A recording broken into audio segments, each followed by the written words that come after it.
께서 한의학적으로 굉장히 자세하게 설명을 많이 잘 해주셨는데요. 저 역시도 이 환자분의 증상을 보면 전형적인 화병의 증상으로 봅니다. 불이라는 거는 몸에 있어서 화기는 정상적인 그냥 자연에서 화는 위로 올라가지만 인체에서 정상적인 순환할 때는 화가 밑으로 내려가죠. 내려가서 아래를 데펴주고 원기를 어떻게 추동하는 추진력이 돼주고 자연계에서는 물은 그냥 내버려두면 폭포에서 물이 떨어질 때 알아 떨어지지만 인체에서 정상적인 순환할 때는 수가 올라가야 되죠. 그러면서 위에 있는 화기를 안정시켜주고 잡아준 어떤 컨트롤 타워 역할을 하는데 이 수화가 서로 뭐 불은 맘대로 올라가 버리고 물은 맘대로 밑으로 떨어졌을 때 순환이 안 되면서 일단 이런 화병이 생기는 거죠. 그래서 이 환자분 같은 경우는 이제 증상을 몇 가지를 말씀을 하셨는데 이 화병의 증상은 너무나도 다양해요. 그래서 지금 이 환자분 같은 두통 말씀하셨는데 뭐 두통 외에도 어지럼증도 올 수 있고 뭐 안구 건조증, 그다음에 귀에서 소리 나는 이명증, 그다음에 뭐 혀에서 계속 상처가 나는 구내염, 그다음에 뭐 가슴에서는 가슴이 답답하고 불안하고 불면증이 있을 수 있고요. 또 소화기까지 소화기 이상이 없는데도 소화기 증상을 일으켜서 뭐 소화가 안 된다거나 복부가 팽만한다거나 아니면 대소변 이상 뭐 변비가 생긴다거나 아니면 소변이 자꾸 뭐 잔뇨감이 있다거나 뭐 요도염이 걸린다거나 그런 증상이 있을 수 있고 그다음에 당연히 전신적으로 순환이 안 되니까 뭐 여기저기 아프고 저리고 시리고 그다음에 당연히 피곤하고 많이 그럴 수 있죠. 그다음에 정신적으로는 당연히 우울하고 불안하고 막 가슴이 아무런 이유 없이 두근두근 뛰기도 하고 잠을 못 자는 불면증 올 수도 있고 여러 가지 증상이 화병에서는 너무너무 다양한 증상이 있을 수 있습니다. 그래서 이 환자분은 뭐 당연히 화병 증상으로 보이시고요. 또 다른 한의원에서 그렇게 진단도 받으셨습니다.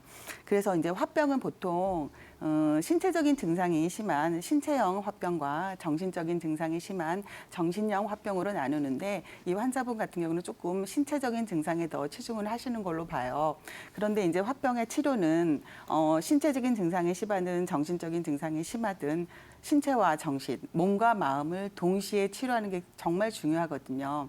그래서 이 아까 이만성 원장님께서 말씀하신 이 수승화강, 이 무너진 수승화강을 바로잡는 어떤 순환의 축을 잘 살려주면 그게 치료의 목표가 되고 치료의 방법이 되거든요. 그래서 일단 첫 번째로 뭐 한의원에 가시면 처음에는 아마 침 치료를 먼저 권하실 겁니다.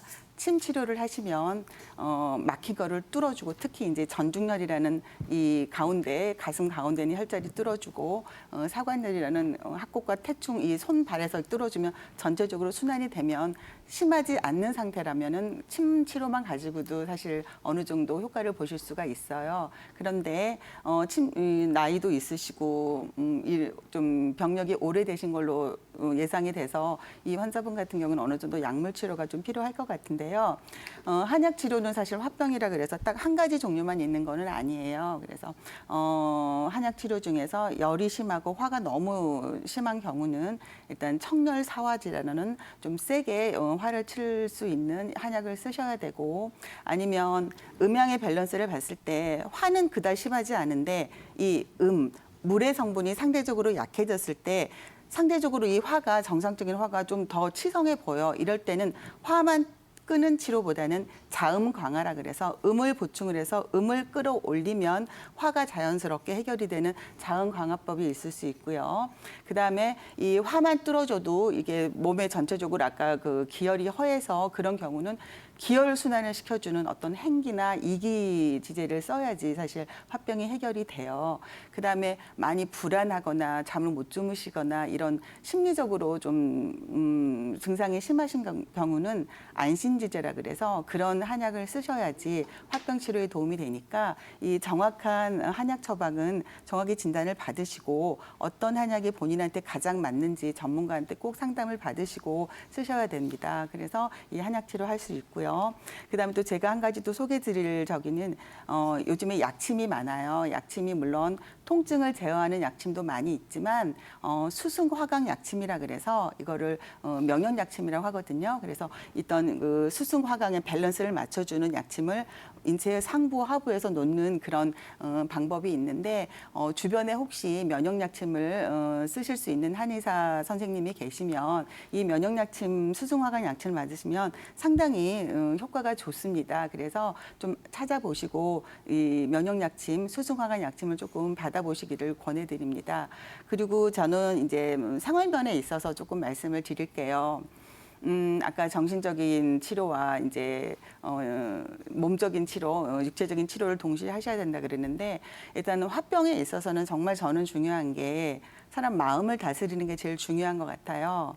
그래서 세상에서 자기 몸을 다스리는 것보다 마음 다스리는 게 정말 힘들지만 이것도 역시 노력하면 그거는 사실 자기 몫이에요. 의사 선생님이 도와주실 수는 있지만 해줄 수는 없어서 본인이 조금 노력을 해주셔야 되는데 제가 좀 말씀을 드려보면 일단 첫 번째 화병은 화를 참아서 내는 병이지 화를 내서 생기는 병이 아니거든요. 그래서 보통 화병 환자들 보면 계속 많이 참고 또 참아서 결국은 그게 화산이 폭발하듯이 터져서 생긴 병이기 때문에 지금까지 많이 참고 사셨으면 이제 조금 주변 사람들한테 화도 내시고 좀 발산할 수 있는 어떤 그런 좀 취미 생활이라든지 어떤 그런 방법을 찾아보셔야 될 것 같습니다.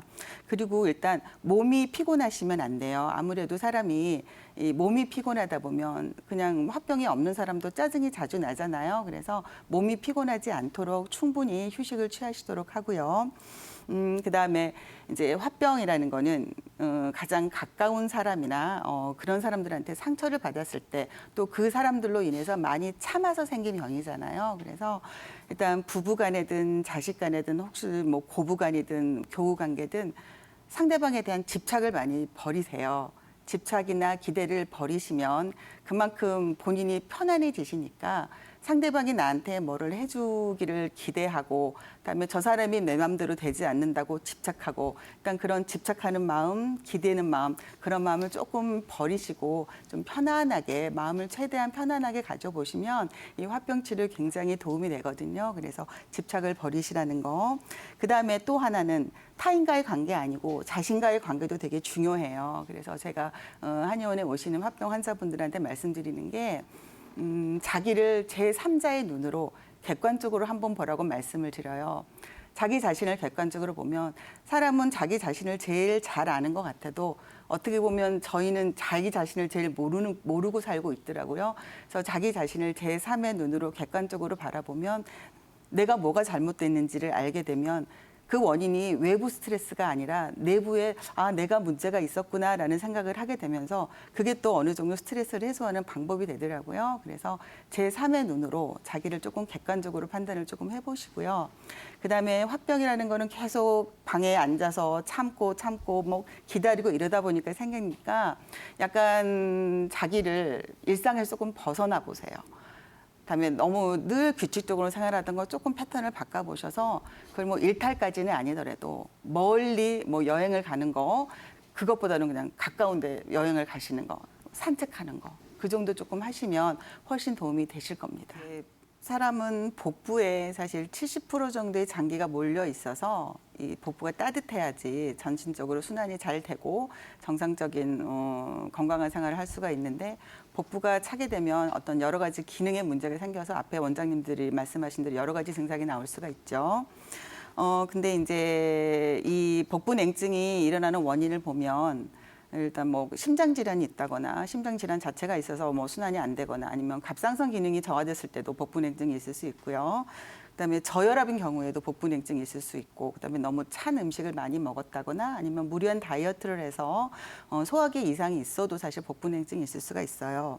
그다음에 앞에서 원장님들이 여러 번 말씀하신 수승화강에 뭐 화가 이렇게 위로 치솟아서 뭐 아래쪽으로 안 갔을 때 그때도 당연히 이런 증상이 있을 수 있지만 제가 볼 때 보통 복부 냉증에 가장 많은 환자분들은 갱년기 폐경이 된 여성 또는 난소 기능에 문제가 있는 여성들이 많아요. 이 말은 난소 호르몬에 문제가 있으면 이제 호르몬 밸런스상 교감 신경을 자극하는 호르몬은 과다 분비가 되고 부교감 신경은 저하가 되면서 교감신경이 항진이 되다 보면 혈관이 수축을 하게 되겠죠. 혈관이 수축을 하게 되면 혈액순환이 잘 안 되게 돼요. 그러면 피부 쪽으로 가는 정상적인 열 분포가 에너지 분포가 안 되면서 그게 복부냉증을 유발하는 원인이 되기 때문에 제가 봤을 때 이 환자분 같은 경우는 소화기 질환도 없으시고 그다음에 지금 생긴 지가 한 5년쯤 되신 걸로 봐서는 거의 한 갱년기나 폐경하고 좀 맞물리시는 것 같아서 제가 이 환자분을 치료를 하게 된다면 약간 난소 호르몬, 여성 호르몬 쪽에 조금 포커스를 맞춰서 그쪽으로 조금 한약을 쓰면서 뜸 치료를 복부에 뜸 치료를 같이 일주일에 한 두세 번씩 해보시라고 권해드릴 수 있고요. 그다음에 한의원에서 할 수 있는 무슨 집에서 뭐 따뜻한 돌을 올리는 것도 좋고 자운요법이라 그래서 아래쪽에서 자궁을 좀 따뜻하게 하는 그런 자운요법을 조금 적극적으로 해보시면 어떨까 좀 생각을 해봅니다. 그리고 생활면에 있어서 뭐 당연히 잘 아시고 계시겠지만 너무 찬 음료, 그러니까 찬 음료나 찬 음식. 온도가 차가운 음식도 해당이 되지만 성질이 찬 음식이 좀 많죠. 뭐 예를 들면 수박이나 참외 같은, 그다음에 오이, 메밀 같은 성질이 찬 채소나 과일 좀 삼가하시고, 그다음에 술 중에서는 맥주가 굉장히 속을 차게 하니까 그거 좀 삼가하셔야 되고요. 그다음에 집에서 할 수 있는 거는 뭐 지금도 뭐 이렇게 배를 좀 따뜻하게 하시는 거 하시고 계신데 계속 그거 하시고 혹시 그런 기구가 없으시면 손을 굉장히 많이 비비시다 보면 손에서 열이 나잖아요. 따뜻한 상태에서 복부를 계속 주물러 주는 거. 이건 복부 마사지가 복부 냉증에 조금 도움이 되기 때문에 그렇게 좀 하시고 또 앞에 원장님들께서 뭐 반신욕, 족욕 이런 거 권하셨는데 뜨거운 데 가서 단시간에 하는 것보다는 장시간에 꾸준히 여러 번 반복해서 하시는 게 중요해요. 그래서 반신욕과 족욕 같은 거를 좀 생활을 하셔서 좀 높지 않은 온도에서 저온이지만 좀 꾸준히 오랫동안 30분 이상 1시간 정도씩 매일매일 하시는 좀 습관을 가지도록 하시고요. 그다음에 용천혈이라는 발바닥에 보면 용천혈이라는 혈자리가 있어요. 그 혈자리를 이렇게 마사지를 계속 지압을 하다 보면 그 혈자리가 전체적으로 혈액순환을 저기 그 그림에서 보면 저기 점 보이는 그 자리가 용천혈이거든요. 그 자리를 계속 지압을 해주면 혈액순환 자체가 잘 되기 때문에 좀 도움이 되실 거예요. 그래서 평소에 집에서 좀 응용을 해보시고요. 또 한 가지 사실 몸에서 열을 내주는 어떤 기관인 근육이라고 해요. 근육에서 거의 한 40% 정도의 열이 나오기 때문에 근력 운동을 조금 열심히 하셔서 근육에서 에너지가 나올 수 있도록 좀 꾸준히 반복적으로 운동을 하시면 음식과 운동과 생활 같은 거를 계속 꾸준히 하시다 보면 물론 한의원에서 뭐 뜸 치료를 하거나 자운 치료를 하거나 한약 치료를 받아서 적극적으로 할 수 있는 방법도 있지만 생활에서 본인이 이 갱년기를 거치고 폐경이 되면서 이 여성 호르몬의 문제가 생긴 어떤 복부 냉증으로 보이기 때문에 좀 생활면에 있어서 좀 노력을 해보시면 훨씬 좀 도움이 되셔서 좀 생활하시는데 덜 불편하지 않을까 좀 생각이 됩니다.